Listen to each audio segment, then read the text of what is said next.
सी information के basis पे हमें निकालना है NV8FC।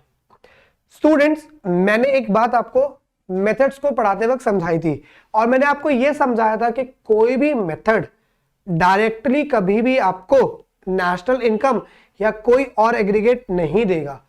तीनों ही मेथड्स को जब आप अप्लाई करेंगे तो वो आपको हमेशा क्या निकाल के देगा? GDP एट MP निकाल के देगा। तो पहले हम GDP एट MP ही निकाल सकते हैं, उसके बाद जिस भी हमको उसको फ्रैक्शन में कन्वर्ट करना है वो हम कर सकते हैं, लेकिन पहले क्या निकालेंगे? पहले हमारा काम सिर्फ और सिर्फ होगा GDP निकालने का। तो ठीक है स्टूडेंट्स, पहले GDP ही निकालते हैं। हमारे पास GDP निकालने का फॉर्मूला जो वैल्यू एडेड मेथड के थ्रू है, मतलब वैल्यू एडेड, इसको क्या बोलते हैं? वैल्यू एडेड बोलते हैं ना।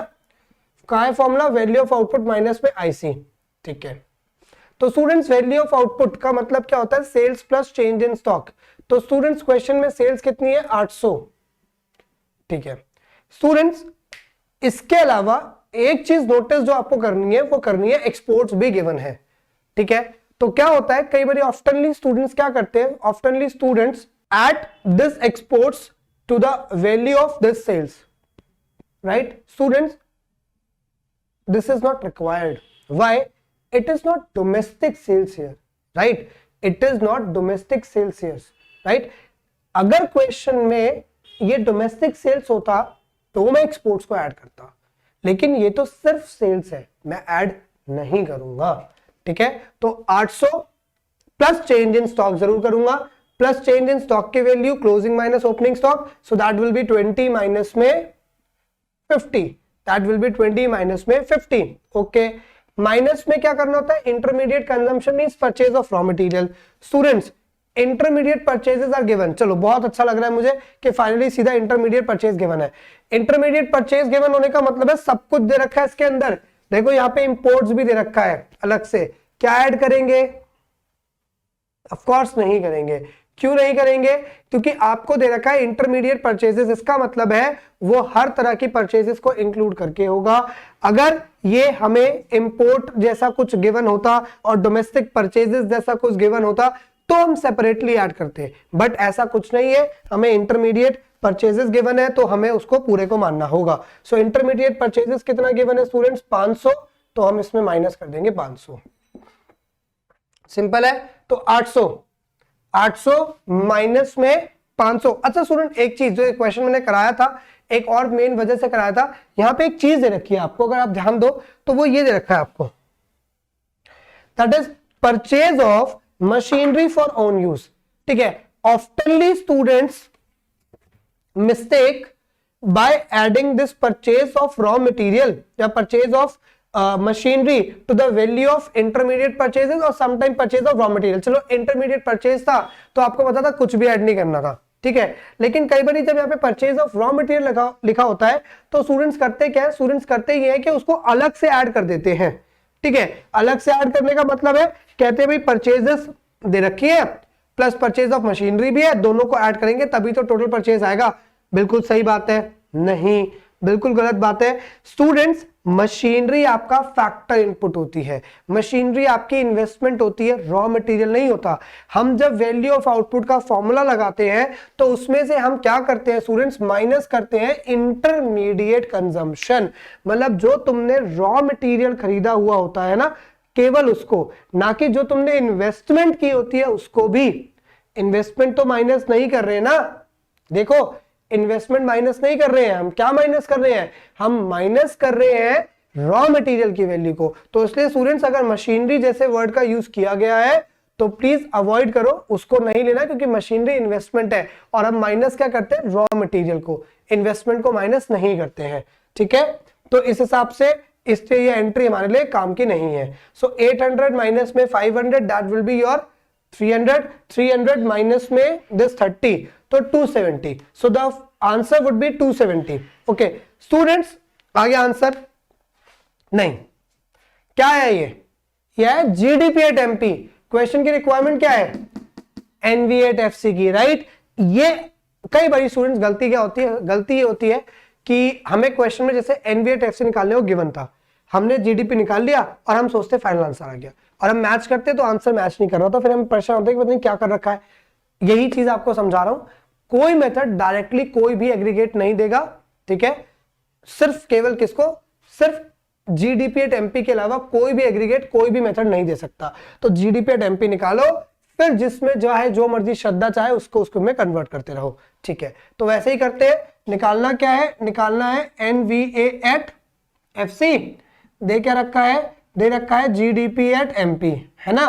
तो इस जीडीपी एट एमपी को एनवीए एट एफसी में कैसे कन्वर्ट करेंगे, इस ग्रॉस में से माइनस कर देंगे डेप्रिसिएशन, इस ग्रॉस में से माइनस कर देंगे डेप्रिसिएशन, और मार्केट प्राइस में से माइनस कर देंगे नेट इनडायरेक्ट टैक्सेस को। तो जीडीपी एट एमपी की जो वैल्यू दे रखी है वो कितनी दे रखी है, 270, माइनस में डेप्रिसिएशन की वैल्यू जो स्टूडेंट्स हमको दे रखी है वो दे रखी है 30, माइनस में नेट इनडायरेक्ट टैक्सेस की वैल्यू अगर मैं अपने क्वेश्चन में ढूंढूं तो सब्सिडी है, इनडायरेक्ट टैक्स स्टूडेंट कहीं भी गिवन नहीं आ रहा, कहीं भी गिवन नहीं है। चलो करके देखते हैं। इनडायरेक्ट टैक्स का formula IT minus subsidies, IT कहीं नहीं है, सब्सिडीज है, तो आईटी माइनस में सब्सिडीज स्टूडेंट कितना दे रखा है, सब्सिडी दे रखा है 40, है ना। दोबारा ध्यान से देख लो, एनवीए एट एफसी निकालना था, जीडीपी एट एमपी आ गया 270, ठीक है। तो उसके बाद हमें क्या करना था, उसके बाद हमें क्वेश्चन में करना था जीडीपी एट एमपी, ग्रॉस से माइनस किया डेप, पहुंच गए नेट पे, एमपी से माइनस किया एनआईटी, पहुंच गए एफसी पे, बढ़िया बात है। फिर हमने कहा जीडीपी आया 270 लिख दिया, डेप्रिसिएशन आया था क्वेश्चन में दे रखा था 30 लिख दिया, माइनस में एनआईटी का formula IT minus subsidies, IT नहीं गिवन था तो 0 लिख दिया, और सब्सिडीज की वैल्यू कितनी दे रखी है क्वेश्चन में 40 दे रखी है। हो गई बात समझ में आ गई, ठीक है। यही शुरू में कहा था एक एक स्टेप लिखेंगे तो सही रहेगा, नहीं लिखेंगे तो चीजें कैलकुलेशन मिस्टेक कर जाती हैं। 270 माइनस में 30 स्टूडेंट्स, 270 माइनस में अगर कर दूंगा 30 तो कितना आ जाएगा 240, ठीक है। अब ये देखना 0 माइनस 40 कितना होगा, माइनस 40, बाहर भी माइनस है, माइनस 40 बाहर भी माइनस है, तो क्या हो जाएगा प्लस 40, है ना, ठीक है। 240 plus 40 that would be 280, that's it, ठीक है। ये क्वेश्चन हमारा कंप्लीट हो गया। सो इस तरीके से हमारा क्वेश्चन कंप्लीट हो गया। इस क्वेश्चन को करने के दो पर्पस, पहला पर्पस ये कि हमें परचेज ऑफ मशीनरी जैसी चीजों को क्या करना है, अवॉइड करके रखना है। दूसरा पर्पस, जब सेल्स गिवन हो और जब इंटरमीडिएट परचेजेस जैसी चीज गिवन हो तब आपको बाकी सारी चीजों को इग्नोर करना है, नेग्लेक्ट करना है। अपने क्वेश्चन में जो आपकी मेन कंपोनेंट है उसकी वैल्यू को देखना है और उसकी वैल्यू को ही सबसे ऊपर मान के क्वेश्चन को सॉल्व कर देना है। चलो ये क्वेश्चन भी आ गया समझ में, मूव करते हैं आगे, ठीक है। ये हमारे पास क्वेश्चन में गिवन है और निकालना क्या है, NVA at MP. Students again वही बात, डायरेक्ट नेट वैल्यू एडेड तो निकलेगा नहीं, पहले क्या निकलेगा, पहले वही जीवीए निकलेगा, तो वही निकालते हैं अपना जीवीए एट एमपी, है ना। Formula value of output minus में आईसी, ठीक है। वैल्यू ऑफ आउटपुट कैसे आता है स्टूडेंट्स, वैल्यू ऑफ आउटपुट का फॉर्मूला होता है sales plus change in stock, right student. Formula क्या होता है, sales plus change in stock, sales plus change in stock, sales. अब स्टूडेंट यहाँ पे जो हमने करे थे ना कि वैल्यू एडेड निकालने के 4 केसेस है, तो यहाँ पे लास्ट 4th केस था हमारा, वो अप्लाई हो रहा है कि वैल्यू एडेड कैसे निकलेगा, सेल्स, और सेल्स कैसे निकलेगी, सेल्स निकलेगी प्राइस इनटू में आउटपुट सोल्ड। यहाँ पे सेल्स कैसे निकलेगी कि कितना प्राइस है इनटू में कितनी यूनिट्स को बेचा गया, प्राइस इनटू में आउटपुट सोल्ड, ओके। माइनस में इंटरमीडिएट कंजम्पशन जो है हमारे पास वो करनी पड़ेगी, जो हमें ऑलरेडी दे ही रखी है। चलो प्राइस इनटू में आउटपुट स्टूडेंट्स, ठीक है, प्राइस इनटू में आउटपुट, तो प्राइस कितना गिवन स्टूडेंट देखो 40, इनटू में आउटपुट कितना 750, माइनस में इंटरमीडिएट कंजम्पशन और कॉस्ट दे रखी है में 10,000। स्टूडेंट एक चीज जो आपको यहाँ पे नोटिस करनी है वो मैं चाहूंगा आप ये देखो ध्यान से, यहाँ पे एक क्वेश्चन में हमें इंपोर्ट ड्यूटी दे रखी है। ऑफ कोर्स ये हमारे पास कहीं ना कहीं तो काउंट होगा, लेकिन इंपोर्ट ड्यूटी है, अभी परचेजेस का तो कोई काम है नहीं क्योंकि इंटरमीडिएट कॉस्ट दे रखी है, तो मतलब सब कुछ उसमें ऑलरेडी दे रखा होगा, तो इसे फिलहाल तो भूल जाते हैं कि फिलहाल ये क्या है। आगे बढ़ते हैं, 750 इंटू में जब करेंगे 40 तो ये आ जाएगा आपको 30,000, माइनस में कितना हो जाएगा 10,000, राइट स्टूडेंट्स, 30,000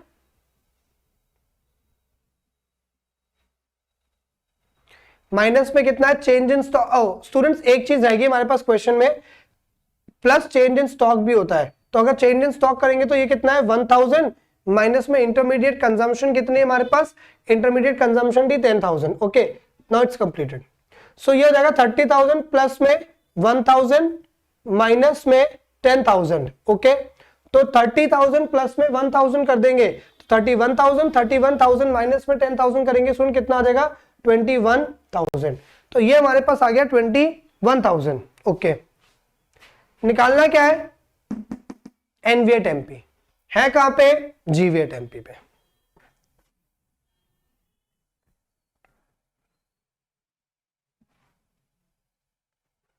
जीवीएट एमपी पे है, जाना कहां है, नेट पे। माइनस क्या करेंगे, माइनस करेंगे CFC, consumption of fixed capital. ठीक है, तो जीवीएट एमपी हमारे पास स्टूडेंट्स कितना गिवन है, 21,000। कंजम्पशन ऑफ फिक्स्ड कैपिटल आपने कितना निकाल लिया, 3,000। कितना आ गया, 18,000। राइट स्टूडेंट्स, तो ये क्या हो गया, ये भी हमारे पास एक फॉर्मूला कंप्लीट होके तैयार हो गया। तो ये हमारा कंप्लीट हो गया क्वेश्चन। अब स्टूडेंट यहाँ पे इंपोर्ट ड्यूटी का रोल समझ लो। अगर स्टूडेंट इस क्वेश्चन में हमें ये बोला होता कि भाई तुम फैक्टर कॉस्ट पे जाओ, ठीक है, दो इस क्वेश्चन में हमें नहीं बोला हुआ कि तुम्हें फैक्टर कॉस्ट जैसी कोई चीज निकालनी है, बट अगर स्टूडेंट्स इमेजिन करो कि अगर इस क्वेश्चन में आपको ये बोलता कि भाई क्या करो, तुम ये करो कि तुम इसमें फैक्टर कॉस्ट निकालो। स्टूडेंट्स अगर फैक्टर कॉस्ट निकालना पड़ता तो इसका मतलब है मुझे आईटी और सब्सिडीज चाहिए होते। मान लेता हूं क्वेश्चन में सब्सिडीज की जिक्र तो कहीं किया नहीं हुआ, क्या आईटी का भी जिक्र नहीं किया हुआ? तो ध्यान से देखो student, import duty, import duty एक तरीके का क्या होता है, इनडायरेक्ट टैक्स। वैसे तो अब आपको पता है कि क्योंकि हमारी कंट्री में जीएसटी आ चुका है तो मोस्ट प्रोबेबली आपको आपके क्वेश्चन के अंदर जीएसटी ही लिखा हुआ मिलेगा, लेकिन कुछ चीजें अभी भी जीएसटी के स्लैब से बाहर हैं। ठीक है, जैसे कि क्रूड ऑयल है और इंपोर्ट एक्सपोर्ट है, उसके भी काफी आइटम क्या है आपके जीएसटी के स्लैब से बाहर है। तो अगर वो जीएसटी के स्लैब से बाहर है तो डेफिनेटली उसके अंदर स्टूडेंट्स क्या होगा, आपको import duty, value added tax, sales tax नाम से चीजें गिवन हो सकती हैं। ठीक है स्टूडेंट्स, जरूरी नहीं है इनडायरेक्ट टैक्स हमेशा इनडायरेक्ट टैक्स के नाम से आएगा, हो सकता है इनडायरेक्ट टैक्स उसकी किसी एक फॉर्म के नाम से आता है, जैसे कि sales tax, value added tax, import duty, इस तरीके से। और सिमिलरली स्टूडेंट सब्सिडी के साथ भी होता है। सब्सिडी वैसे तो सब्सिडी रहती है, बट सब्सिडी का एक और नाम भी हो सकता है, that is the definition of subsidy itself, economic assistance. ठीक है, ऐसा भी हो सकता है कि क्या गिवन हो, इकोनॉमिक असिस्टेंस, तो ये आपने याद रखना है। या फिर क्या गिवन हो सकता है, current transfers by government to firms, तो क्या हम सब्सिडी कहां लेके चलते हैं, फर्म वाले पार्ट की, हाउस होल्ड वाले पार्ट की तो लेके चलते नहीं है, करंट ट्रांसफर, क्योंकि सब्सिडी एक तरह की क्या है स्टूडेंट्स, गवर्नमेंट के पार्ट पे ट्रांसफर पेमेंट ही तो है। सोच के देख लो, जैसे टैक्स हमारे पार्ट पे ट्रांसफर पेमेंट है, क्योंकि जो टैक्स हम पे कर रहे हैं, जो टैक्स हम गवर्नमेंट को पे कर रहे हैं, उसके बदले डायरेक्ट कोई बेनिफिट नहीं मिलता हमें, इसलिए हम टैक्स क्या मानते हैं, ट्रांसफर पेमेंट। सिमिलरली सब्सिडीज है ना, तो इसलिए आपने याद रखना है कि क्या करना है आपको, सब्सिडी अगर दे रखा हो तो अदर नेम्स भी उसके चेक कर लेने हैं कि भाई अदर क्या क्या नेम्स है वो दे रखी है। ठीक है।